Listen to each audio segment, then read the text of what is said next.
ആ ഒരു whistle blowing case finish ചെയ്യാൻ ഞാൻ നിന്നെ ഹെൽപ്പ് ചെയ്യാന്ന് മിരീനോട് പറയുമ്പോ, നീ എന്തൊക്കെയാ സംസാരിക്കുന്നത്? നീ എന്താ ഡ്രിങ്ക്സ് കഴിച്ചിട്ടുണ്ടോ? ഹോസു എല്ലാം തന്നെ തീരുമാനിച്ചു കഴിഞ്ഞു. ഈ ലോകത്ത് ഒരു ലോ ഫോം മാത്രമല്ലല്ലോ എന്നൊരു ആറ്റിറ്റ്യൂഡാണ്. ഇപ്പോ അവന്റെ ജോബ് റിസൈൻ ചെയ്യുന്നതിന് തൊട്ട് മുന്നേ ഉള്ള കാര്യങ്ങളാണ് കാണിക്കുന്നത്. ആ ഒരു ഡോറ് തുറന്ന് പുറത്തിറങ്ങുന്നത് വരെ നിനക്ക് സമയമുണ്ട്. റിസൈൻ ചെയ്യാൻ തന്നെയാണോ നിന്റെ തീരുമാനം? ലീപ്പ് പഴയതുപോലെ ഒരു കൈൻഡ്നെസ്സും കാണിക്കാതെയാണ് സംസാരിക്കുന്നത്. മാത്രല്ല ചെറിയൊരു വാർണിംഗും. കൊറിയയിലെ ഏറ്റവും ബെസ്റ്റ് ലോ ഫോമിൽ നിന്നാണ് നീ ഇറങ്ങി പോകുന്നത്. കെട്ടിയത് നെക്സ്റ്റ് ഡേ ഓഫീസിൽ മിജി നല്ല ലോ ഫോം നോക്കുന്ന ടൈമിലാണ് ജോയ് പൊക്കുന്നത്. റോസിയായിട്ട് മീറ്റിംഗ് അറേഞ്ച് ചെയ്തത് മിരിയാണല്ലോ. അപ്പൊ എല്ലാവരുടെയും മുന്നിൽ ചെറിയൊരു അപ്രിസിയേഷൻ. ഷെന്നൊക്കെ തല കുത്തി നിന്നിട്ട് നടക്കാത്ത കാര്യമാണ്. അതുകൊണ്ട് അവനിപ്പോ നല്ല ജലസും ഉണ്ട്. മാത്രല്ല അവന്റെ ടീമിന് കിട്ടേണ്ട ക്രെഡിറ്റ് ആണെന്ന് ഇങ്ങനെ ജോയുടെ അടുത്ത് സംസാരിക്കുമ്പോ ആളുടെ മനസ്സിൽ വേറെ പ്ലാനാണ്. അതാണെങ്കിൽ അൺഎക്സ്പെക്ടഡ് ആയിട്ട് നമ്മുടെ മിജിയും കേട്ടുപോയി. എല്ലാവരുടെയും പെർഫോമൻസ് വൈസ് മാർക്ക് ഇടൂലോ. അങ്ങനെ ഫൈനൽ റിസൾട്ട് വരുന്ന ദിവസം ഓഫീസിലെ ബെസ്റ്റ് പെർഫോമർ ആയ മിസ് യു എന്ന ലേഡിയാണ് ഈ ഒരു മീറ്റിംഗ് നടത്തിയെന്ന് വരുത്തി തീർക്കണം. അതായത് വർക്ക് മൊത്തം മിജിക്കും അതിന്റെ ക്രെഡിറ്റ് മൊത്തം ഷിന്നിന്റെ ടീമിനും. അത് ശരി, എന്നെ നൈസായിട്ട് ഇവിടെ നിന്ന് ഒഴിവാക്കാനാണ് എല്ലാവരുടെയും പരിപാടി. ഇവളാണെങ്കിൽ ഓടി റൗസ് റെസ്റ്റോറന്റിൽ ചെന്നാ അവിടെയാണെങ്കിൽ ആരും കാണുന്നില്ല. അയ്യോ, ഈ ലേഡി എന്നെ തേച്ചോ?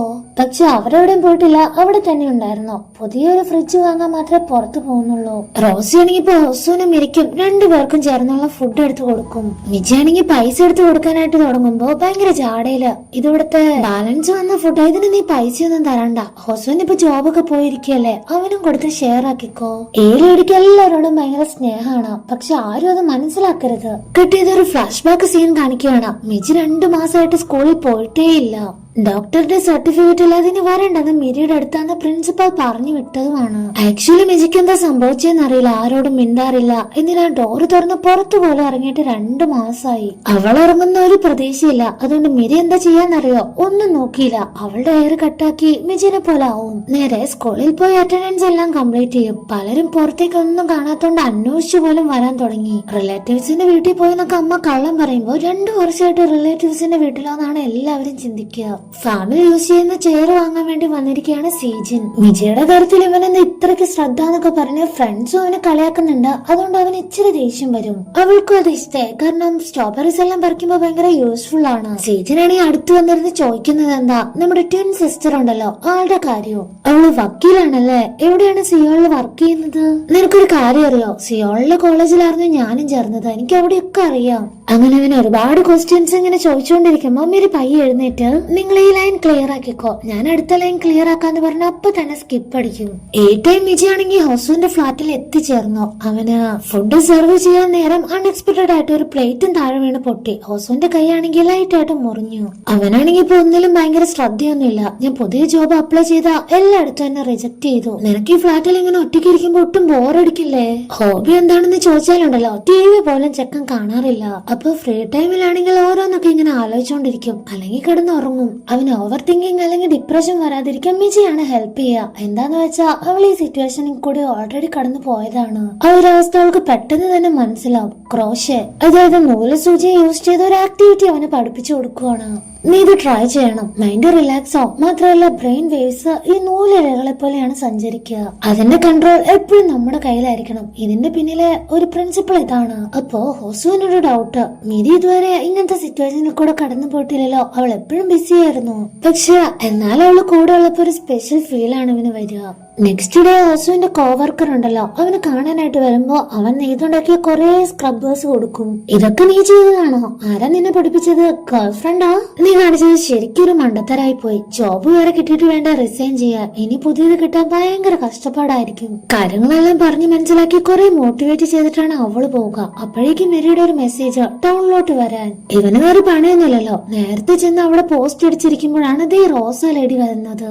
മോൻ എത്ര വലിയ വക്കീല, അവളിവിടെ മോനെ ഇങ്ങനെ പോസ്റ്റ് അടിപ്പിച്ച് നിർത്തിയോ? വന്നേ, എന്റെ കൂടെ വന്നേന്ന് പറഞ്ഞ് നിർബന്ധിച്ച് കൂട്ടിക്കൊണ്ട് പോകുന്നത് ഒരു ഫ്രിഡ്ജ് നോക്കാനാണ്. കടക്കാരനാണെങ്കിൽ ഇൻഡയറക്റ്റ് കോളിംഗ് കൊടുക്കുന്ന ചീപ്പായിട്ടുള്ള മോഡൽസ് കാണിക്കുമ്പോ ഹോസു അത് നോട്ട് ചെയ്ത് ക്ലിയർ ആയിട്ട് തന്നെ പറഞ്ഞു കൊടുക്കും. നിങ്ങളുടെ മോൻ ഭയങ്കര ബ്രില്യന്റ് ആണല്ലോ, ഇതുപോലൊരു മോനെ കിട്ടിയത് നിങ്ങളുടെ ഭാഗ്യം. റോസയ്ക്കാണെങ്കിൽ ആ ഒരു കോംപ്ലിമെന്റ് ഭയങ്കരമായിട്ട് ഇഷ്ടമായി. പക്ഷെ പുറത്തൊന്നും കാണിക്കില്ല.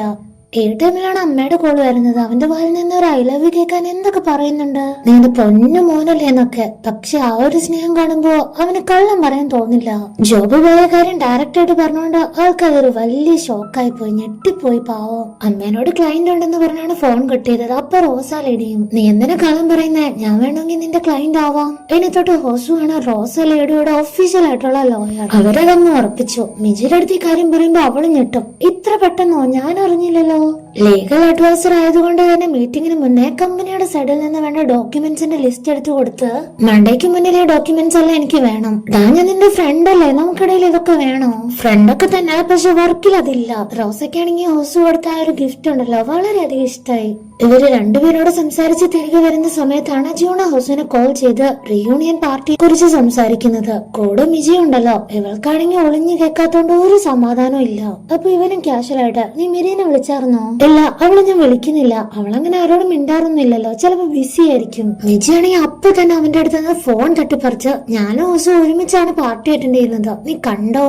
അങ്ങനെ റിപ്ലൈ ഹോസ് ഒട്ടും പ്രതീക്ഷിച്ചില്ല. ഇവളങ്ങനെ പാർട്ടിക്കൊന്നും പോവാറേ ഇല്ലായിരുന്നു. നീ ഹെയർ സ്റ്റൈലൊക്കെ മാറ്റി അടിപൊളിയായിട്ട് വന്നോണെന്ന് അവന് ഒരു ഇൻസ്ട്രക്ഷൻ കൊടുത്ത് ലൈറ്റ് ആയിട്ടൊന്ന് മിരട്ടും. ഇവൾക്കെന്ത് പെട്ടെന്നൊരു മാറ്റം എന്നാണ് അവൻ ആലോചിക്കുക. നാട്ടിൽ മേരിക്ക് ഒരു പ്രശ്നം വരികയാണ്. ഗ്രാൻഡ്മയുടെ ഹെയർ കട്ടിയാണ്. മിജി ആണെങ്കിൽ മിക്ക മാസങ്ങളിലും ചെയ്യാറുള്ള കാര്യമാണ്. പക്ഷെ അവൾക്ക് അങ്ങനത്തെ ചെറിയ ചെറിയ കാര്യങ്ങളൊന്നും അറിയില്ല. വല്ല കോമ്പറ്റീഷൻ വെച്ചാ മാത്രമേ എല്ലാം പഠിക്കൂ. അത് മാത്രല്ല, അവൾ ഇതുവരെ ഹോസ്പിറ്റൽ ബില്ല് പേ ചെയ്തിട്ടില്ല. എല്ലാ മാസവും കറക്റ്റ് ആയിട്ട് വന്നോണ്ടിരിക്കുന്നതാണ്. ഈ മാസം പൈസ വരാത്തത് കൊണ്ട് അമ്മയ്ക്കാണെങ്കിൽ ഭയങ്കര ടെൻഷൻ. ഞാൻ ഇനി എന്ത് ചെയ്യും? ആരോട് ചോദിക്കും? അമ്മ വീട്ടിലിരുന്ന് ഭയങ്കരമായിട്ട് സങ്കടപ്പെടുന്നത് കാണുന്നോണ്ടാണ് മീരി വരുന്നത്.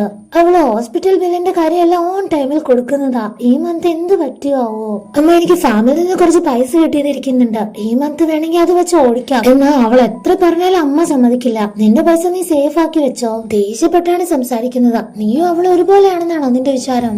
അമ്മയുടെ വായിൽ നിന്ന് ആ ഒരു ക്വസ്റ്റ്യൻ കേട്ടപ്പോ ശരിക്കും മിരിക്കാണ് കരച്ചിൽ വരിക. അമ്മ എന്തോ രണ്ടുപേരെയും രണ്ടായിട്ട് തന്നെയാണ് കാണുന്നതെന്ന് തോന്നുന്നു. ഇവിടെ ഗെറ്റ് ടുഗദർ പാർട്ടി നടക്കുകയാണ്. അവിടേക്ക് മിച്ചി പോകുമ്പോ ഫുൾ ഒരു നെഗറ്റീവ്. അവൾക്ക് എന്ത് ഭ്രാന്താണോ? ആരും ചെയ്യില്ല ഇത്രയ്ക്ക് മണ്ടത്തരം. ഹൊസൂനോടുള്ള ദേഷ്യത്തിൽ അന്ന് കൂനോട് ഇഷ്ടം പറഞ്ഞതും കാലൊടിഞ്ഞതും എല്ലാം കളിയാക്കാനുള്ള വകയായി. ഇവനെ കണ്ടോ? ഇവനാണ് ഹ്യൂൻ, സ്കൂൾ ഫ്രണ്ട്. മിജീനെ അത്രയ്ക്ക് ഇഷ്ടമല്ല, പക്ഷെ മിരിയോട് ഭയങ്കര കെയറിങ്. മീറ്റിംഗ് തുടങ്ങി കഴിഞ്ഞ് ഒത്തിരി ലേറ്റ് ആയിട്ടാണ് ഹോസു അങ്ങോട്ട് വരുന്നത്. അതും പുതിയ ഹെയർ സ്റ്റൈലിലൊക്കെ. ഇപ്പൊ വരാനാണോ നിന്നോട് പറഞ്ഞെന്ന് ചോദിച്ച് മിജി ആണെങ്കിൽ ഒരു സൈഡില്. അവിടെ എത്തിയിട്ടുള്ളവരെല്ലാം തന്നെ ഇപ്പൊ ടോപ്പ് ലെവലിലാണ് ജോലി ചെയ്യുന്നത്. പെട്ടെന്ന് മിജിയുടെ ടോപ്പിക് എടുത്തിടും. ഒളിമ്പിക് ലെവലിലെങ്കിലും അവൾ അറിയപ്പെടേണ്ടതാ. പക്ഷെ ഇപ്പൊ എവിടെയാണോ എന്തോ. പഴയ കാര്യങ്ങളും ആക്സിഡന്റ് പറ്റി കാല് വയ്യാത്തതും ഒക്കെ ഇങ്ങനെ കുറ്റം പറഞ്ഞോണ്ടിരിക്കുമ്പോ മിജി പാവം ആകെ ഡൗൺ ആയി. അപ്പോ ഹോസ് പെട്ടെന്ന് അവരെല്ലാവരെയും സ്റ്റോപ്പ് ചെയ്യും. ഒരാളുടെ അബ്സെൻസിൽ നമ്മൾ അവളുടെ കാര്യം സംസാരിക്കുന്നത് ശരിയാണോ? ലാസ്റ്റ് പോവാൻ നേരം യുവൻ വന്നിപ്പോ മിജിയുടെ അടുത്തുനിന്ന് നമ്പർ വാങ്ങാണ്. ഹോസുവിനാണെങ്കിൽ തീരെ ഇഷ്ടാവുന്നില്ല. അവനെ ഒരുമാതിരി നോക്കിയാണ് പേടിപ്പിക്കുന്നത്. കാരണം മിരിയായിട്ട് ഹ്യൂൻ നല്ല കമ്പനി. അവള് ലവറിനെ പോലെയാണ് ഇവൻ കെയർ ചെയ്യുന്നത്. ഒരു നോട്ടം ഉണ്ടെന്ന് തോന്നുന്നു. അവര് കപ്പിൾസിനെ പോലെ ഒരേ സീറ്റിൽ ഇരിക്കുന്നു. അതോലോചിച്ചാണെങ്കിൽ ഹോസുവിന്റെ അന്ന് തുറക്കം വരെ പോയി. എന്നിട്ട് മിജിനെ പറ്റി നിന്റെ മുന്നിൽ വെച്ച് കുറ്റം പറഞ്ഞിട്ട് പോലും നീ ഒരക്ഷരം എതിർത്ത് പറഞ്ഞില്ലല്ലോ, അത് മോശമായി പോയി. പണ്ടായാലും ഹോസു മാത്രമാണ് അവളെ സ്നേഹത്തോടെ സപ്പോർട്ട് ചെയ്തത്, കെയർ ചെയ്തത്. ആ കാര്യം ആലോചിക്കുമ്പോ അവനോട് എന്തോ വല്ലാത്തൊരു ഇഷ്ടം തോന്നുന്നുണ്ട്. ഇവിടെ മിരിയാണെങ്കിൽ ഈ ടൈമിൽ അത്രയും കോളിംഗ് ആയിരുന്നു. അവൾ എടുക്കാത്തത് കൊണ്ട് നല്ല ദേഷ്യപ്പെടും. ഇതിനു മാത്രം നിനക്ക് അവിടെ എന്താ ഇത്ര ബിസി? പിന്നെ ഗ്രാൻഡ്മയുടെ ഹെയർ കട്ട് ചെയ്യണം. നീ എന്തായാലും ഫ്രൈഡേ വാ, അമ്മ ഇവിടെ പോവുക. പക്ഷെ മിജി അപ്പൊ തന്നെ നോ പറയും. ഇമ്പോർട്ടന്റ് മീറ്റിംഗ് ഉണ്ട്, അതുണ്ട്, ഇതുണ്ട്. പണ്ടൊക്കെ മിരി എങ്ങനെയാണോ മിജിയുടെ അടുത്ത് പറഞ്ഞുകൊണ്ടിരുന്നത്, സെയിം ഫീൽ അവളിപ്പോ തിരിച്ചനുഭവിക്കുകയാണ്. അതൊക്കെ കേൾക്കുമ്പോ മിരിക്ക് വല്ലാത്ത വിഷമം, കണ്ണൊക്കെ നിറയുന്നുണ്ട്. ഇവിടെ സീജിന്റെ സ്ട്രോബെറി ഫാമിലി എല്ലാം വിളവെടുപ്പ് ടൈമായി. കുറെ ബോക്സ് സീജിൻ കൊണ്ടുവന്ന്, നിനക്ക് പ്രിയപ്പെട്ടവരാരെങ്കിലും ഉണ്ടെങ്കിൽ നീ ഇത് ഗിഫ്റ്റ് ചെയ്തോ. അവൾക്ക് ആർക്കും കൊടുക്കാനൊന്നും ഇല്ലെന്ന് സീജിന്റെ അടുത്ത് റിപ്ലൈ കൊടുക്കുമ്പോ, അല്ല നിന്റെ ട്വിൻ സിസ്റ്റർ അവിടെ, അവൾക്ക് അയക്കാലോ. അവിടെ ആരും കഴിക്കൊന്നുമില്ല, ചുമ്മാ കേടാവെന്ന് പറയുമ്പോഴാണ് നമുക്ക് ആവശ്യമുള്ളതെല്ലാം നമ്മുടേതാണ്. അങ്ങനെ വിചാരിച്ചിട്ട് നീ ഒന്ന് അയച്ചു നോക്ക്. അതാകെ കൺഫ്യൂഷനായി. അയക്കണോ വേണ്ടോ എന്ന് ആലോചിച്ചോണ്ടിരിക്കുമ്പോഴാണ് ഹോസുവിന്റെ അമ്മ വരുന്നത്. കുറെ സ്ട്രോബെറീസ് ബാലൻസ് ആണ്. എന്നാ നമുക്ക് ഇതുകൊണ്ട് സ്ട്രോബെറി ജാം ഉണ്ടാക്കിയാൽ എന്താ?